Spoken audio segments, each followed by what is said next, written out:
1 আর হচ্ছে 0 মিলে হচ্ছে 10। 1 10 14 1 10 14। এই যে হচ্ছে ব্লক নাম্বার 1।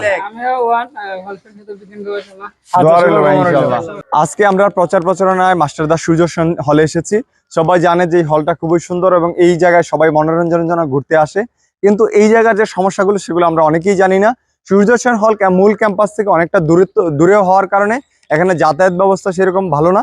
বাংলাদেশের প্রথম ইমিউনিটি বুস্টার সমৃদ্ধ ফ্যান্টাস্টিক হ্যাপি এনার্জি বিস্কিট। মূল কথা হচ্ছে আমরা এখানে জরুরি সময় এখানে আমরা গাড়ি পাই না এবং এই কারো এই জায়গায় আসে না। এই যে আমরা প্রচার প্রচারণা এসেছি, এখন ফিরে যাব, কিন্তু এই জায়গায় কোনো রিক্সা বা অন্যান্য যানবাহন নেই।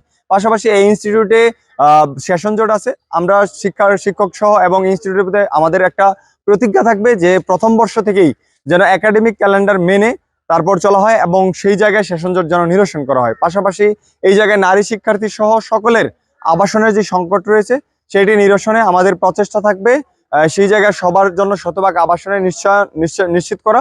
পাশাপাশি এই জায়গায় কিছু পরিত্যক্ত ভবন দেখতে পেয়েছি, সেগুলো যদি সংস্কারের মাধ্যমে কাজে লাগানো যায় তাহলে তো অনেক শিক্ষার্থীর আবাসন সংকট নিরসন করা যেতে পারে। তাছাড়া এই জায়গায় ইন্টারনেটের একটা বড় অসুবিধা রয়েছে। পাশাপাশি জরুরি যে সেবাগুলো ফার্মেসি, মনোহারি যে বিভিন্ন পণ্য, সেগুলোর দোকানটা যে স্টোরটা আছে সেগুলো বন্ধ। তো দেখা যাচ্ছে যে এখানে শিক্ষার্থীদের যে মৌলিক যে বিষয়গুলো সেগুলো তারা পাচ্ছে না। তবে আমরা এইটুকু কথা দিতে পারি, হল সংসদ এবং কেন্দ্রীয় সংসদ মিলে শিক্ষার্থীদের মতামত এবং তাদের চিন্তাকে প্রাধান্য দিয়ে তাদের এই ইনস্টিটিউটের যে সমস্যা সেগুলো নিরসনে আমরা দৃঢ়ভাবে কাজ করব।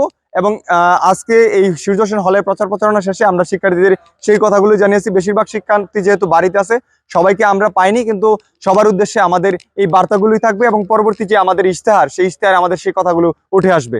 মূল কথা হচ্ছে আপনাদের হলের সমস্যা সুবিধা অসুবিধা সম্পর্কে আমরা অবগত, যেহেতু আমরা বিশ্ববিদ্যালয়ের শিক্ষার্থী, আপনাদের সাথে আমাদের সংযোগ আছে। তো হল সংসদ এবং কেন্দ্রীয় সংসদকে নিয়ে আপনাদের হলের যে অসুবিধাগুলো এগুলো আমরা অবশ্যই দেখব।